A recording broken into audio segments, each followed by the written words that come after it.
오늘의 말씀 본문은 마가복음 15장 42절에서 47절입니다. 이미 날이 저물었습니다. 이날은 준비하는 날, 곧 안식일 바로 전날이었습니다. 아리마대 출신의 요셉이 와서 빌라도에게 예수님의 시신을 달라고 했습니다. 이 사람은 존경받는 유대의 의회원이었고 하나님 나라를 기다리는 사람이었습니다. 빌라도는 예수님께서 이미 죽었는지 궁금했습니다. 그래서 백부장을 불러 예수님께서 이미 죽었는지 물었습니다. 백부장으로부터 확답을 들은 후 빌라도는 그 시신을 요셉에게 내어주었습니다. 요셉은 긴 배를 사가지고 와서 예수님을 십자가에서 내려서 쌌습니다. 그리고 바위를 깎아서 만든 무덤에 시신을 모셨습니다. 그런 다음 무덤 입구를 커다란 돌을 굴려서 막았습니다. 막달라 마리아와 요셉의 어머니 마리아가 예수님을 모신 곳을 보았습니다. 우리는 가끔 뉴스 방송을 통해 해안에서 일어나는 지진으로 엄청난 해일이 벌어지는 장면을 보게 되는데요. 거대한 파도가 몰아닥치고 수백만 톤의 물이 엄청난 위력을 발휘하면서 집과 버스와 기차 등을 덮치는 모습을 봅니다. 파도가 휩쓸고 간 자리에 모든 것들이 사라지고 없죠. 그렇게 사나운 폭풍이 지나가고 나면 아주 고요한 정적이 찾아옵니다. 그때는 악몽을 꾸고 깨어나서 안도의 한숨을 쉬는 것과는 전혀 다른 순간인데요. 눈을 들어서 주위를 보면 형체를 알아볼 수 없을 정도로 모든 것들이 파괴된 끔찍한 광경이 보이기 때문이에요. 말은 하지 않지만 마음속엔 여러 가지 생각들로 이미 복잡하게 얽히기 시작을 하죠.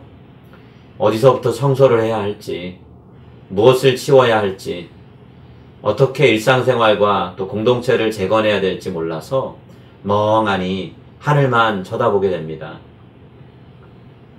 틀림없이 성금요일도 그런 상황이었을 겁니다. 보통 사람들은 사랑하는 사람과 사별하면 말을 잃어버리죠. 비통한 마음이 그들을 짓누르기 때문이에요. 예수님의 죽음을 맞이했던 제자들은 어땠을까요? 그들은 온통 공포에 휩싸여 앞으로 암담한 삶을 어떻게 살아갈 건가 고민해야 했습니다. 그들의 마지막 희망이었던 예수님이 십자가에서 돌아가셨기 때문이죠. 제자들은 예수님이 생전에 그분의 죽음과 부활에 대해서 말씀하셨던 것을 이해하지 못했어요. 예수님은 제자들에게 여러 번에 걸쳐 그분이 곧 죽으실 것이고 그 다음엔 다시 살아날 것이라고 말씀해 주셨습니다. 그때 제자들은 죽은 자 가운데서 다시 살아난다는 예수님의 말씀이 무슨 뜻인지 몰라서 의아해했는데요. 그들이 아는 부활은 이 세상의 마지막 날에 모든 사람에게 동시에 일어나는 사건이지 역사가 진행되는 중간 지점에서 한 개인에게 일어나는 사건은 아니었습니다. 예수님의 부활을 이해하지 못한 상태에서 그들은 첫 번째 성금요일을 당혹감과 절망감을 품고 맞이했던 거죠. 그동안 예수님을 메시아로 생각했던 것이 아마 후회스러웠을 겁니다. 사람들이 예수님을 십자가에 못 박고 예수님은 힘없이 그 위에 돌아가셨으니까요. 메시아에게 이런 일이 일어날 수는 없는 거잖아요. 제자들은 주어진 현실 앞에서 무엇을 해야 될지 몰랐습니다. 그런데 아리마대 요셉이라는 한 용감한 사람이 예수님을 위해 무엇을 하기 위해 발벗고 나섰죠. 제자들 모두 숨죽이며 사람들의 시선을 피하려고 할 때 그는 빌라도에게 찾아가서 예수님의 시신을 달라고 요청했습니다. 그리고 예수님의 시신을 십자가 위에서 내려 세마포로 고이 싸서 바위 속에 파놓은 무덤에 안치했죠. 그리고는 돌을 굴려서 그 입구를 막았습니다. 이 모습을 두 명의 마리아가 거리를 두고 지켜보고 있었는데요.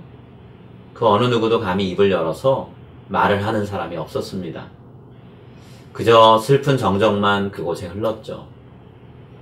이렇게 성금요일에 시작된 십자가의 죽음은 성토요일에 침묵을 갖게 만들었습니다. 이날은 입술 밖으로 말을 내지 않고 조용히 예수님의 십자가를 마음에 새기며 앞으로의 삶을 내다보는 시간이에요. 예수님의 뒤를 따라 십자가의 길을 걷는 삶을 약속하고 다짐하는 시간이 성토요일의 시간입니다. 여러분, 성토요일의 시간을 보내며 하나님의 백성의 삶을 결단하지 않는 사람에게는 부활의 기쁨도 영광도 주어지지 않습니다. 오늘 얼마 남지 않은 하루의 남은 시간 홀로 조용히 보내십시오. 낮 시간 동안 삶의 여러 가지 문제로 분주했다면 지금 이 시간 이후라도 침묵의 시간을 가져보시기 바랍니다. 오늘만큼은 침묵과 어둠이 우리의 유일한 동반자가 되도록 하세요. 그리고 예수님의 죽음과 같은 고난이 우리에게 찾아올 때 어떻게 맞을지 생각해 보시기 바랍니다. 바울은 로마서에서 다음과 같이 말씀하고 있어요.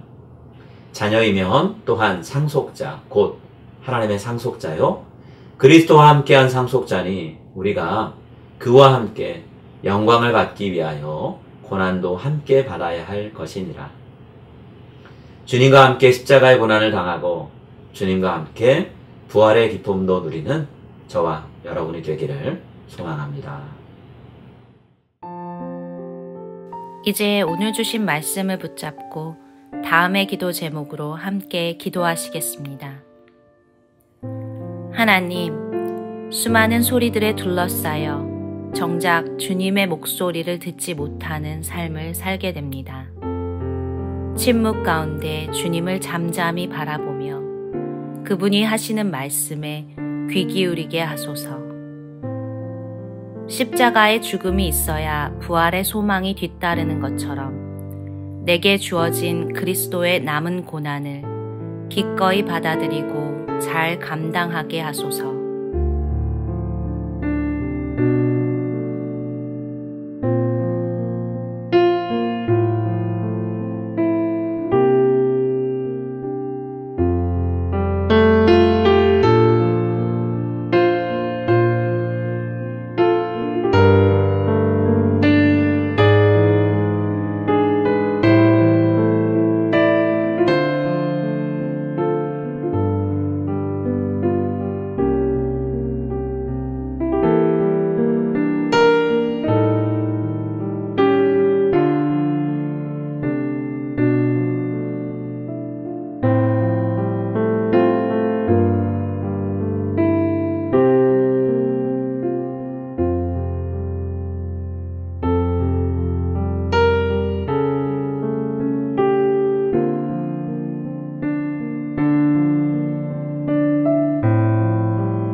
이제 오늘의 합심기도 제목을 따라서 함께 기도하겠습니다.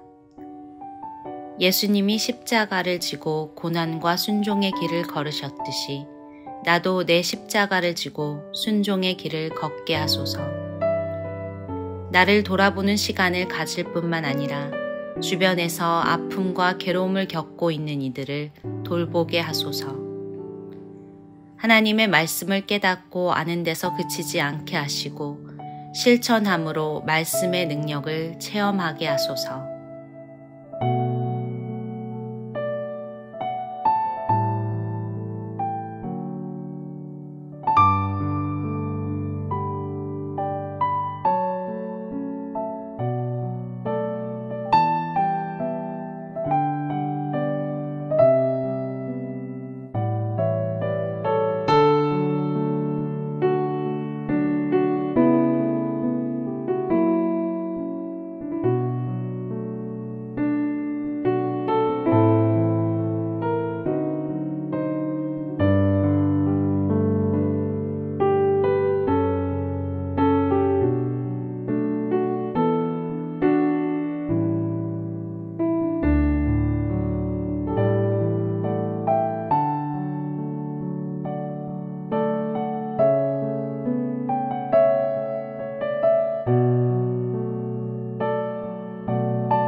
이제 다음 기도 제목을 놓고 함께 기도하겠습니다.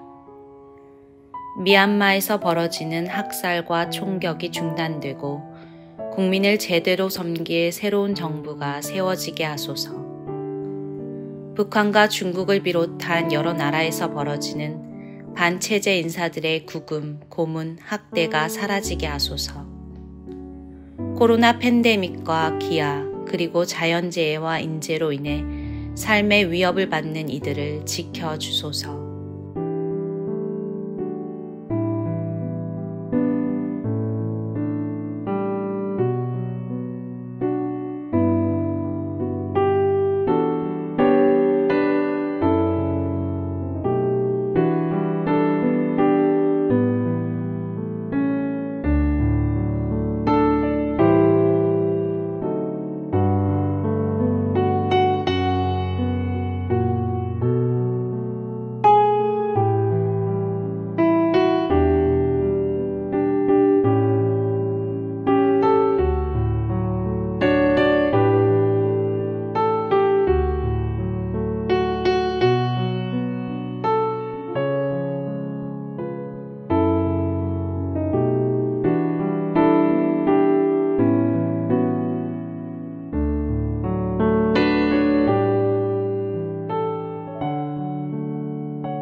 이제 다음 기도 제목을 놓고 함께 기도하겠습니다. 앞으로 우리 교회의 미래를 하나님께서 세워주신 리더들을 통해 신실하고 힘있게 열어가게 하소서.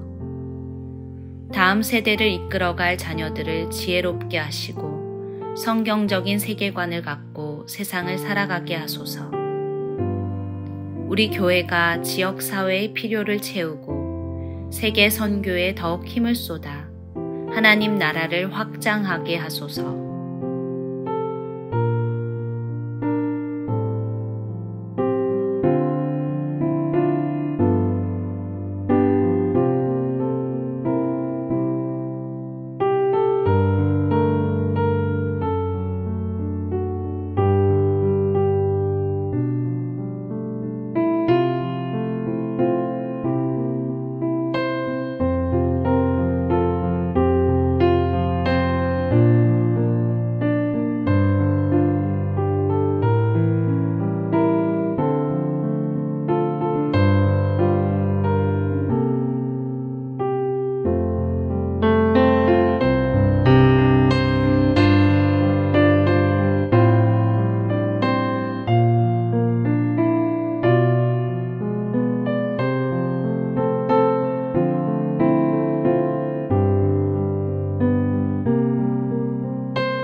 이제 자신과 가정을 위한 기도 제목을 놓고 함께 기도하겠습니다.